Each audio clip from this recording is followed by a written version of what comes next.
Here's one for you Dodge boys.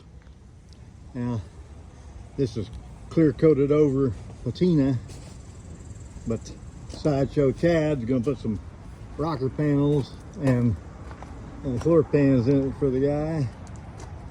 Now, whoever guesses what year it is first will get a Bondo Billy t-shirt. So get to guessing. It's pretty slick.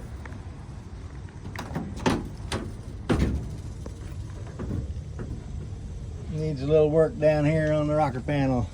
Please touch my like thingy, share my shizzle, and subscribe, damn it!